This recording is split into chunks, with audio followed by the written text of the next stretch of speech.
We are starting now the new chapter. The new chapter is inheritance and variations. आपल्याला आता काय करायचं आहे, नवीन चॅप्टर सुरू करायचं आहे. चॅप्टर आहे इनहेरिटन्स अँड व्हेरिएशन. तर या चॅप्टरमध्ये आता आपल्याला दोन पार्ट डिटेल डिस्कस करायचे आहे. एक जेनेटिक बेसिस ऑफ इनहेरिटन्स आणि दुसरं क्रोमोझोमल बेसिस ऑफ इनहेरिटन्स. एक आहे जेनेटिक बेसिस ऑफ इनहेरिटन्स आणि दुसरा आहे क्रोमोझोमल बेसिस ऑफ इनहेरिटन्स. त्याच्यापैकी पहिला पार्ट आपण आता सुरू करू, that is genetic basis of inheritance. आता या पार्टमध्ये आपल्याला काय काय डिस्कस करायचं आहे, स्टडी करायचं आहे. जेनेटिक्स म्हणजे काय, हेरिडिटी म्हणजे काय, व्हेरिएशन्स म्हणजे काय. त्याच्यानंतर याच्यासाठी काम करणारे जॉन ग्रिगर मेंडेल म्हणजे ग्रिगर मेंडेल ते कोण होते. त्याच्यानंतर त्यांचं एक्सपेरिमेंटल मटेरियल त्यांनी जे सिलेक्ट केलं पायसम सटायवम म्हणजे गार्डन पी, तेच का सिलेक्ट केलं. त्या मेंडेलला त्यांच्या एक्सपेरिमेंट्समध्ये का सक्सेस मिळालं, त्याचे रिझन्स. त्याच्यानंतर मोनोहायब्रिड क्रॉस त्यांनी परफॉर्म केलेला मोनोहायब्रिड क्रॉस, डायहायब्रिड क्रॉस, मग लॉज, 3 लॉज फॉर्म्युलेट झाले या 2 क्रॉसेसवर. Law of dominance, law of segregation, law of independent assortment तो पार्ट आहे. मग टेस्ट क्रॉस म्हणजे काय, बॅकक्रॉस म्हणजे काय, हा पार्ट आहे मेंडेलिझम. मग सगळे प्लांट्स किंवा सगळे ऑर्गॅनिझम्स या अर्थवर मेंडेलिझम फॉलो करतील असं नाही. मग काही पार्ट निओ मेंडेलिझमचा आहे, त्याच्यात मल्टिपल अलिल्स पार्ट आहे, प्लिओट्रॉपी आहे, मल्टिपल जीन्स आहेत. हा सगळा पार्ट आपल्याला या चॅप्टरमध्ये डिस्कस करायचा आहे. तो आहे इनहेरिटन्स अँड व्हेरिएशन. सगळ्यात पहिल्यांदा आपण जेनेटिक्सला डिफाईन करू. मग जेनेटिक्स म्हणजे काय, the branch of the biology which deals with the study of heredity and variation. The branch of the biology which deals with the study of heredity and variation is called as genetics. की बा ही बायोलॉजीची branch आहे की ज्या बायोलॉजीच्या ब्रांचमध्ये आपण दोन part, काय heredity म्हणजे काय आणि व्हेरिएशन म्हणजे काय, हे जर स्टडी करत असेल ना, तर that particular branch of biology it is called as genetics. And the term genetics for the first time it was coined by British scientist. The name of the scientist is Bateson. की ही genetics term जी आहे, ही genetics term आपल्याला कोणी दिली, तर actually एक scientist आहे, British scientist आहे. सायंटिस्टचं name बॅटिसन आहे. त्या सायंटिस्टनी आपल्याला ही टर्म दिली, दॅट इज जेनेटिक्स. तेव्हा 1906मध्ये. आणि डिफाईन कसं केलं आपण जेनेटिक्सला, the branch of the biology which deals with the study of heredity and variations is called as genetics. मग आता या डेफिनेशनमध्ये 2 वर्ड्स इम्पॉर्टंट आहे.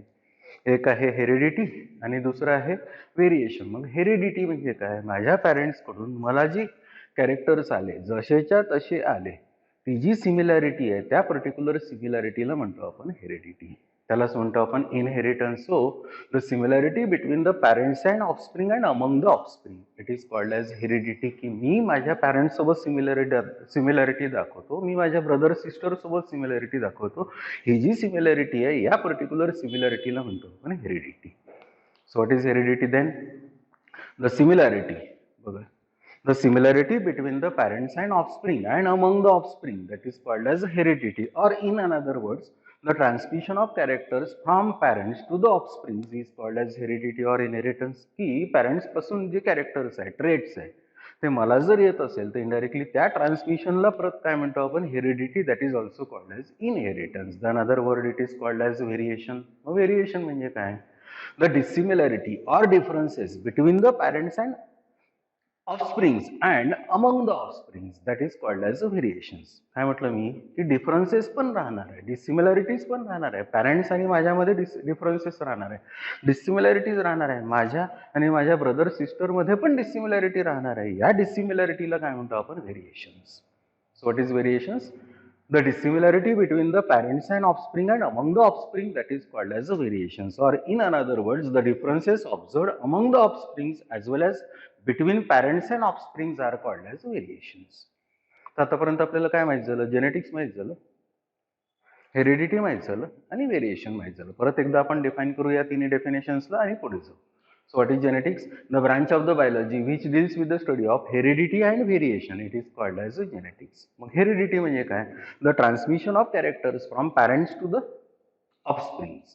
As well, the similarity between the parents and offspring and among the offspring that is called as heredity or that is called as inheritance. Variation म्हणजे काय? The dissimilarity or differences between the parents and offspring and among the offspring not differences or dissimilarities, that is called as a variation. पुढे John Grigor Mendel was the first one to say that the characters are transmitted from one generation to the next through particles which he called factors that are now called as genes. की या जेनेटिक्समध्ये pioneering work, main work, fundamental work कोणी केलेलं असेल तर Mendel. पूर्ण name काय होतं तर जॉन ग्रिगर मेंडेल. यांनी काय म्हटलं आपण आपल्याला की त्या पर्टिक्युलर ऑर्गॅनिझम मध्ये कॅरेक्टर्स कुठून आले, ट्रेट्स कुठून आले, तर तो काय म्हणतो, मेंडेल काय म्हणतो की कॅरेक्टर्स ट्रान्समिट झाले एका जनरेशन मधून दुसऱ्या जनरेशन मध्ये. त्यांच्या म्हणण्याप्रमाणे काय की something is there present in that particular parents that is transmitted from parents to the offspring. Such particular thing or particles, according to Mendel, they are called as the factors. And these particular factors, nowadays we call these particular factors as genes. की आता आपण त्या particular पार्टिकल्सला, त्या युनिट्सला, त्या डिटर्मिनर्सला, त्या फॅक्टर्सला आता आपण सध्या काय म्हणतो तर जीन्स. सो पुन्हा पहा, John Grigor Mendel was the first one to say that the characters are transmitted from one generation to the next through particles which he called as the factors that are now called as genes. Mendel gave accurate explanation for the mechanism of inheritance by using hybridization technique. की हे characters एका generation मधून पुढल्या generation मध्ये जे transmit होतात ते transmit होण्याचं एक्सप्लेनेशन या मेंडेलनी कुठल्या टेक्निक मधून माहिती करून घेतलं तर that particular technique it is called as a hybridization. Actually Mendel ब्रीडरच होता. एक प्लांट घ्यायचा, दुसरं प्लांट घ्यायचा, क्रॉस करायचा, असं जर क्रॉसिंग केलं असेल तर त्याला आपण हायब्रिडायझेशन म्हणतो. So being this particular Mendel was breeder, he used the hybridization technique for identifying transmission of characters from one generation to the next. Mendel processed data mathematically and statistically of 7 traits in garden pea individually, one at a time or in combination of 2 or 3 characters. की मेंडेलनी काय केलं की जे काही crosses केलेले असेल त्या क्रॉसेसचा data ठेवला, तो mathematically statistically for example analyse केला, त्याच्यापासून रिझल्ट मिळवला. त्या मेंडेलला त्या पर्टिक्युलर गार्डन पी प्लांटमध्ये, स्वीट गार्डन पी प्लांट म्हणजे पायसम सटायवम, त्या पर्टिक्युलर मेंडेलला 7 ट्रेड्स असे दिसले, 7 कॅरेक्टर्स असे दिसले की जे व्हिजिबली म्हणजे ऑब्झर्वेबल आहे, सहज ते ऑब्झर्व त्या पर्टिक्युलर प्लांटमध्ये करता येतात. म्हणून त्या पर्टिक्युलर त्या प्लांटमध्ये, त्या पायसम सटायवम प्लांटमध्ये, गार्डन पी प्लांटमध्ये हजारो कॅरेक्टर्स असतील, पण त्या मेंडेलनी त्या गार्डन पी प्लांटमधले 7 कॅरेक्टर्स त्याच्या स्टडीसाठी यूज केले. त्यांना म्हणतो आपण 7 पेअर्स ऑफ कॉन्ट्रास्टिंग कॅरेक्टर्स. आणि ह्या 7 पेअर्स ऑफ कॉन्ट्रास्टिंग कॅरेक्टर्सला पहिल्यांदा एक एक कॅरेक्टर घेऊन क्रॉस केला, नंतर मग 2-2 कॅरेक्टर घेऊन क्रॉस केला, मग नंतर 3-3 कॅरेक्टर घेऊन क्रॉस केला. एक एक कॅरेक्टर क्रॉस केलेला असेल तर त्याला मोनोहायब्रिड क्रॉस म्हटलं, 2-2 कॅरेक्टर घेऊन क्रॉस केलेला असेल तर त्याला डायहायब्रिड क्रॉस म्हटलं, 3-3 कॅरेक्टर घेऊन क्रॉस केलेला असेल तर त्याला ट्रायहायब्रिड क्रॉस म्हटलं. एक एक कॅरेक्टरचं एक्झाम्पल काय की समजा फॉर एक्झाम्पल हाईट हे त्या पी प्लांट मधलं जर कॅरेक्टर असेल तर हाईट मध्ये 2 फॉर्म्स आहे, एक आहे टॉल आणि दुसरं आहे डॉर्फ. या टॉल आणि डॉर्फला कॉन्ट्रास्टिंग कॅरेक्टर्स म्हणतात. म्हणजे एक प्लांट टॉल कन्सिडर घेतलं, दुसरं प्लांट डॉर्फ कन्सिडर केलं, त्या 2 प्लांट्सला क्रॉस केलं, ऑब्झर्व फक्त एकच कॅरेक्टर केलं. त्या प्लांटकडे खूप सारे कॅरेक्टर्स आहेत, पण रिझल्ट पाहताना ऑब्झर्व कॅरेक्टर एकच घेतलं, कोणतं, हाईट म्हणजे टॉल आणि डॉर्फचं कॅरेक्टर. मग असं जर क्रॉस असेल तर that is called as monohybrid cross. पुढे जाऊन काय केलं, ते 2 प्लांट्स घेतले, त्या 2 प्लांट्समध्ये 2 कॅरेक्टर, दुसऱ्या प्लांटमध्ये पुन्हा 2 कॅरेक्टर, या 2 प्लांटला पुन्हा क्रॉस केलं, या क्रॉसला काय म्हटलं, डायहायब्रिड क्रॉस. म्हणजे त्या मेंडेलनी सुरुवातीला सिंगल कॅरेक्टर घेऊन क्रॉस केला, म्हणून या पर्टिक्युलर मेंडेलला त्याच्या एक्सपेरिमेंट्समध्ये सक्सेस मिळाला. So Mendel processed data mathematically and statistically of 7 traits in garden pea individually, one at a time or in combination of 2 or 3 characters. Today, Mendel given the principles of heredity which then become the fundamental laws of heredity as proposed by Correns in 1900. की मेंडेलनी जे काही work केलेलं असेल ते सगळं मेंडेलचं work जर असेल तर मेंडेलनी केलं ऑफकोर्स, पण ते पर्टिक्युलर मेंडेल त्यावेळेस त्या पर्टिक्युलर मेंडेलच्या पिरियडमध्ये डार्विनचा जास्त इम्पॅक्ट होता. थेअरी होती, थेअरी ऑफ नॅचरल सिलेक्शन, त्याच्यामुळे मेंडेलचं वर्क थोडंसं मागे राहिलं.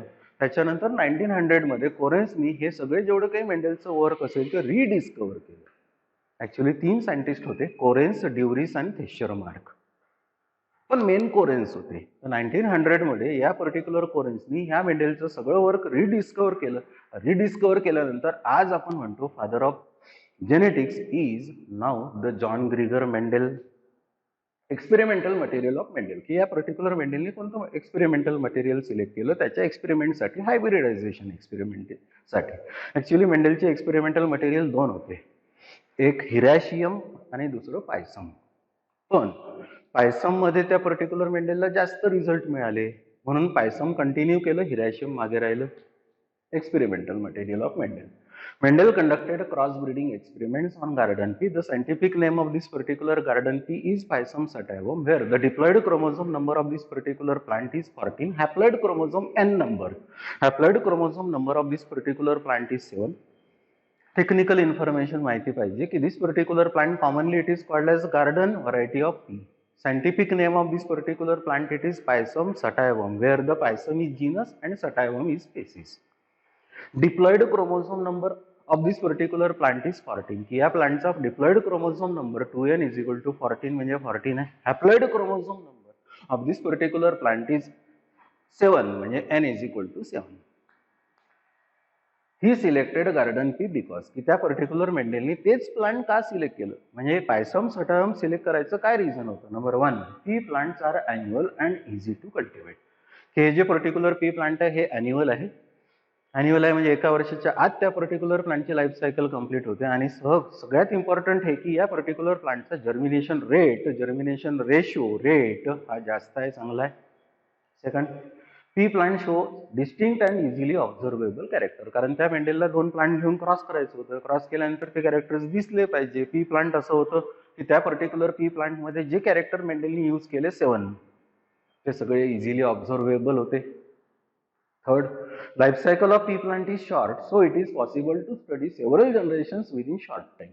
त्या पर्टिक्युलर मेंडेलला या पर्टिक्युलर प्लांटला सिलेक्ट का करावं लागलं, कारण या पर्टिक्युलर प्लांटची लाईफ सायकल ही शॉर्ट ड्युरेशनची होती. तरी पण या पर्टिक्युलर मेंडेलला हे सगळं एक्सपेरिमेंट करायला 8 इयर्स लागले, 8 वर्ष. 4, it produces large number of offsprings or seeds per plant. ह्या प्लांटचं हे पण एक कॅरेक्टरिस्टिक आहे की 2 प्लांट जर क्रॉस केले तर नवीन, फॉर एक्झाम्पल 2 प्लांटला क्रॉस करून जे सीड्स मिळतात त्याचा नंबर जास्त आहे. म्हणजे ते सीड्स ग्रो केल्यानंतर त्या पर्टिक्युलर मेंडेलला ते सगळे सीड्स नवीन प्लांट्समध्ये म्हणजे ऑफस्प्रिंग्समध्ये जर ग्रो होत असेल तर इनडायरेक्टली कॅरेक्टर्स ऑब्झर्व करता आले. 5, flowers are self pollinated and can easily be cross pollinated. की या पर्टिक्युलर प्लांट्समध्ये एक फ्लावर असेल तर तिथे अँड्रोशियम पण आहे, गायनोशियम पण आहे, दोन्ही एकाच वेळेस मॅच्युअर होतात, सेल्फ पॉलिनेशन पॉसिबल आहे, म्हणजे 100% होणार. पण आर्टिफिशियली या पर्टिक्युलर प्लांटचा अँड्रोशियम पार्ट जर रिमूव्ह केला आणि फक्त गायनोशियम राहू दिला आणि दुसऱ्या प्लांटच्या अँड्रोशियम कडून पोलॉंग्रेन इथे ट्रान्सफर करतो म्हटलं तर इनडायरेक्टली ते इझिली पॉसिबल आहे. म्हणजे आर्टिफिशियल क्रॉसिंग हे या पर्टिक्युलर प्लांटमध्ये सक्सेस होते, इझिली पॉसिबल आहे. That's why being this particular plant is self pollinated, but this particular plant it also favors the artificial cross pollination.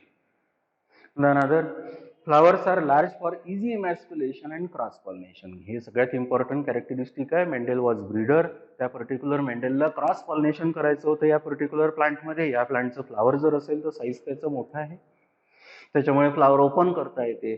त्या फ्लावर मधले अँड्रोशियम म्हणजे स्टॅमेन्स रिमूव्ह करता येईल, गायनोशियम फक्त ठेवता येईल, कारण गायनोशियम याच्यासाठी ठेवायचं की हे फ्लावर फिमेल पाहिजे.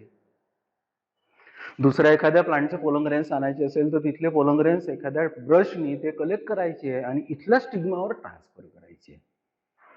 म्हणजे इनडायरेक्टली इथल्या स्टिग्मावर ट्रान्सफर करायचे आहे म्हणजे काय करायचं आहे, क्रॉसिंग करायचं आहे.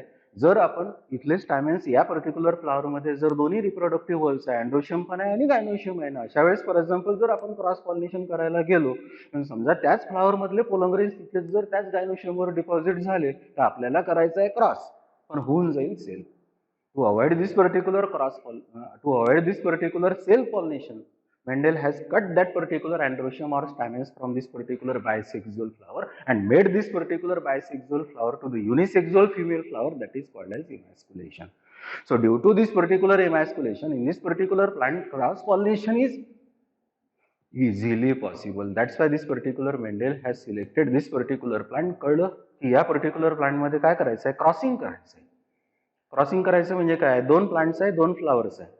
एका फ्लावर मधून पोलोंग्रेन्स घ्यायचे, दुसऱ्या फ्लावरच्या गायनोशियमवर आपल्याला डिपॉझिट करायचे. पण हेच फ्लावर ऑलरेडी जर बायसेक्झुअल असेल, हेच फ्लावर जर बायसेक्झुअल असेल आणि बायसेक्झुअल फ्लावर असूनही अँड्रोशियम गायनोशियम एकाच वेळेस मॅच्युअर होत असेल तर क्रॉस पॉलिनेशन डिफिकल्ट आहे.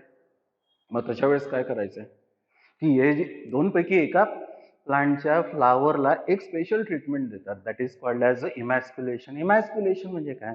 The process of removal of androecium or the process of removal of stamens without damaging the gynoecium, that is called as emasculation. म्हणजे या फ्लावरमध्ये अँड्रोशियम पण आहे, या फ्लावरमध्ये गायनोशियम पण आहे, पण अँड्रोशियम रिमूव्ह करा, गायनोशियमला डॅमेज न करता, आणि या पर्टिक्युलर फ्लावरला आता फिमेल फ्लावर म्हणा, कारण फक्त आपण तिथे गायनोशियम म्हणजे पिस्टिल ठेवलेलं आहे.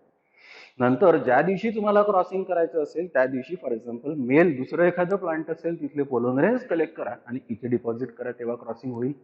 So this particular emasculation and cross pollination, because it is easily possible in this particular plant, that's why Mendel has selected this particular plant for his breeding experiments. Another is the pea plant shows distinct contrasting forms of characters. या particular मेंडेलला या particular प्लांटमध्ये P प्लांटमध्ये contrasting कॅरेक्टरच्या pairs मिळाल्या. जसं height असेल तर दोन characters कुठले? टॉल आणि dwarf. Tall and dwarf, they are the opposite characters, they are the alternative characters, they are called as the contrasting character. म्हणजे बेसिक कॅरेक्टर काय तर हाईट, पण त्याचे कॉन्ट्रास्टिंग कॅरेक्टर्स दोन कोणते असेल तर टॉल अँड डॉर्फ. दुसरं एखादं एक्झाम्पल घेऊ, कलर ऑफ द फ्लावर. त्या पर्टिक्युलर पी प्लांटमध्ये दोन कलरचे फ्लावर्स दिसले. एक प्लांट असं असेल की ज्या पर्टिक्युलर प्लांटमध्ये रेड फ्लावर्स असतात, दुसरं असं प्लांट आहे की त्या पर्टिक्युलर प्लांटमध्ये फ्लावर्सचा कलर हा व्हाईट आहे. म्हणजे red colour of the flower, white colour of the flower, character दोन्ही एकच आहे, कलर ऑफ द फ्लावर. पण कलर ऑफ द फ्लावर मध्ये दोन फॉर्म असेल तर this particular two alternative forms of the character, that is called as a contrasting characters. तर या पी प्लांटमध्ये मेंडेलला त्या कॉन्ट्रास्टिंग कॅरेक्टरच्या 7 पेअर्स 7 पेअर्स यूज करता आल्या, स्टडी करता आल्या. That's why this particular Mendel, due to this particular various reasons, selected this pea plant for his breeding experiments. पण त्या पर्टिक्युलर मेंडेलला ठीक आहे की पी प्लांट यूज केलं, पण त्या पर्टिक्युलर पी प्लांट मध्ये एक्सपेरिमेंट्स करून सक्सेस का मिळालं त्याचे रिझन्स पण आपण दिलेले आहे. So another part is reasons for Mendel success. The reasons for Mendel success in his hybridization experiments are. का सक्सेस मिळालं बा एक्सपेरिमेंट्स मध्ये? एक प्लांट घ्या, दुसरं प्लांट घ्या, क्रॉस करा, क्रॉस करून मग 3 लॉज पर्यंत जा, law of dominance, law of segregation, law of independent assortment, इथपर्यंत जा. हे सगळं सक्सेस काय मिळालं त्याचे reasons. Number 1, he use pure varieties for his experiments. त्यांनी काय केलं की एक टॉल प्लांट असेल ना तर ते tall plant pure tall plant use केलं, डॉर्फ प्लांट असेल ना तर ते प्युअर डॉर्फ प्लांट यूज केलं. प्युअर म्हणजे काय? The plant which produce only one type of gamete, it is called as a pure. त्याला होमोझायगस पण म्हणतात. म्हणजे टॉल प्लांट घेतलेलं असेल तर त्या पर्टिक्युलर टॉल प्लांटनी एकाच टाईपचं गमिट तयार केलं पाहिजे, टॉलच. डॉर्फ प्लांट घेतलेलं असेल ना तर त्या डॉर्फ प्लांटनी एकाच टाईपचं गमिट तयार केला पाहिजे, डॉर्फच. असं जर प्लांट असेल तर त्या पर्टिक्युलर प्लांटला काय म्हणतात? प्युअर. त्यालाच काय म्हणतात? Homozygous. So because this particular Mendel has selected pure varieties of that particular plant for crossing, Mendel has got success in his experiments. The another reason is he studied single character at a time and choose distinct contrasting characters, for example tall and dark. त्यांनी काय केलं की त्या प्लांटमध्ये मेंडेलच्या आधी पण क्रॉसिंगचे खूप सारे एफर्ट्स लोकांनी केले, पण त्यांनी काय केलं की एका वेळेस दोन्ही प्लांट घेतले, क्रॉसिंग करायला गेले, पण दोन्ही प्लांटचे खूप सारे कॅरेक्टर एका वेळेस ऑब्झर्व करायचे, यूज करायचे. मेंडेल तसं नाही करायचं. मेंडेल काय करायचं की पी प्लांट आहे त्याच्याकडे 1000 कॅरेक्टर असेल, दुसरं पी प्लांट आहे त्याच्याकडे 1000 कॅरेक्टर असेल, याच्याशी काही घेणं देणं नाही.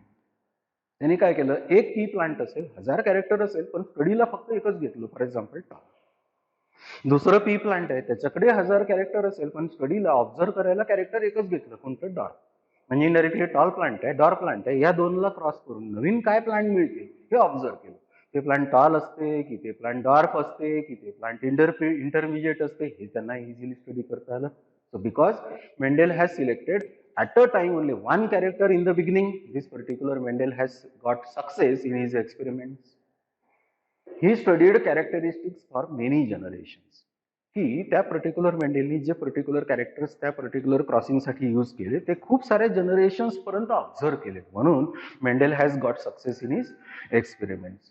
ही maintained a complete record of every cross and generations, की जे काही क्रॉसेस त्या पर्टिक्युलर मेंडेलनी केलेले असेल त्या पर्टिक्युलर क्रॉसेसचा त्यांनी प्रॉपर रेकॉर्ड ठेवला, मेंटेन केलं, आणि त्या रेकॉर्ड मेंटेन केल्यानंतर त्याला मॅथमॅटिकल स्टॅटिस्टिकल टच देऊन त्याच्याकडून रिझल्ट काढले. He obtained large number of progeny, की या पर्टिक्युलर प्रोसेसमध्ये मेंडेलला 2 प्लांट क्रॉस केल्यानंतर नवीन जे सीड्स मिळाले पुढच्या जनरेशनमध्ये त्याचा नंबर खूप जास्त होता, त्याच्यामुळे ते अनालाइज करता आले, स्टडी करता आले.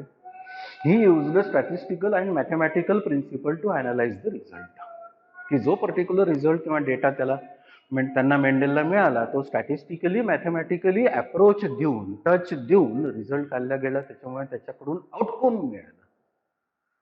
His selection of P plant for experiments was proper, की त्या पर्टिक्युलर मेंडेलचं जे सिलेक्शन होतं एक्सपेरिमेंट्स करायचं ते एक्झॅक्ट होतं, परफेक्ट होतं, अल्टिमेट होतं. That's why Mendel has selected this particular pea plant and got success in his experiments. आता आपल्याला ऑब्झर्व करायचं की मेंडेलची बायोग्राफी आणि त्याच्यानंतर मेंडेलनी ते पी प्लांट स्टडी केले असेल तर त्या पी प्लांट मधले कोणते 7 कॉन्ट्रास्टिंग कॅरेक्टर्स म्हणजे 7 कॅरेक्टर्स 7 ट्रेड्स यूज केले, हा पार्ट आपल्याला कंटिन्यू करायचा. एक आहे बायोग्राफी आणि त्याच्यानंतर 7 पेअर्स ऑफ कॉन्ट्रास्टिंग कॅरेक्टर्स. बायोग्राफीमध्ये दिसेल की त्या मेंडेलच्या पूर्ण लाईफमध्ये काय काय त्यांनी केलं आतापर्यंत म्हणजे शेवटपर्यंत, आणि शेवटी काय झालं ते बायोग्राफीमध्ये दिसेल. 7 पेअर्स ऑफ कॉन्ट्रास्टिंग कॅरेक्टर्स म्हणजे काय, height of the plant consider केलं असेल तर टॉल आणि डार्क, त्याच्यानंतर कलर ऑफ द फ्लॉवर म्हटलेलं असेल तर रेड आणि व्हाईट, यांना काय म्हणतो आपण कॉन्ट्रास्टिंग कॅरेक्टर्स. असे 7 पेअर्स ऑफ कॉन्ट्रास्टिंग कॅरेक्टर्स त्या मेंडेलनी कोणते यूज केले, सिलेक्ट केले, तो पार्ट आपल्याला पुढे कंटिन्यू करायचा आहे.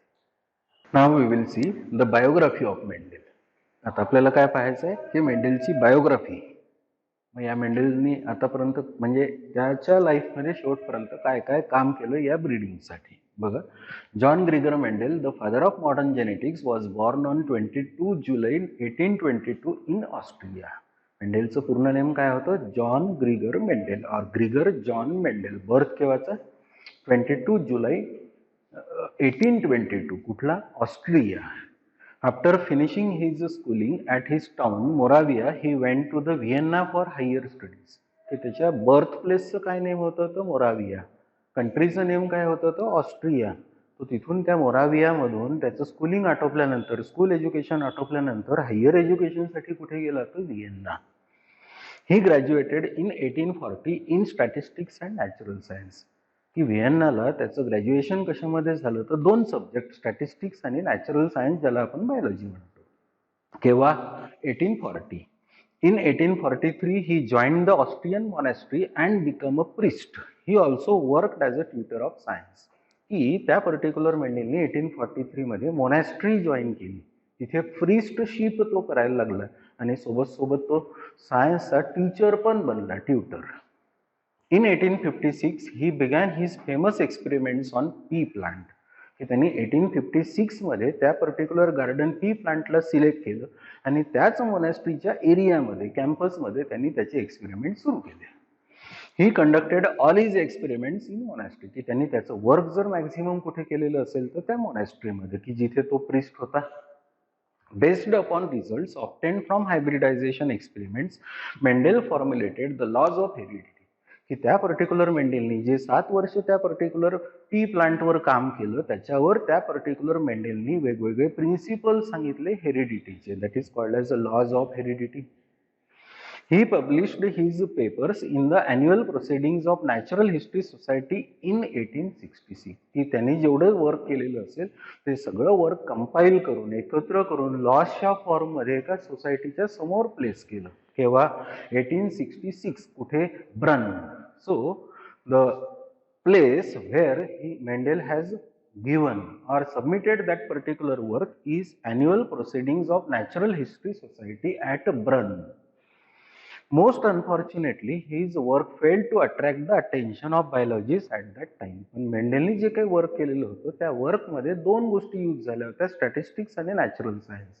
पण त्या काळात त्या सोसायटीच्या समोर आणि ब्रन नॅचरल हिस्ट्री सोसायटीच्या समोर किंवा मध्ये या मेंडेलचं वर्क समजून घेणारे लोक तिथे नव्हते. त्याच्यामुळे या पर्टिक्युलर मेंडेलचं वर्क हे 33 इयर्स तसंच पडून राहिलं. And Mendel died in 1884 at the age of 62 years. मध्येच त्या पर्टिक्युलर मेंडेलचं वर्क ॲक्सेप्ट व्हायच्या पहिल्यांदाच 1884 मध्ये त्याच्या एजच्या 62 इयर्सला त्या मेंडेलचा डेथ झाला.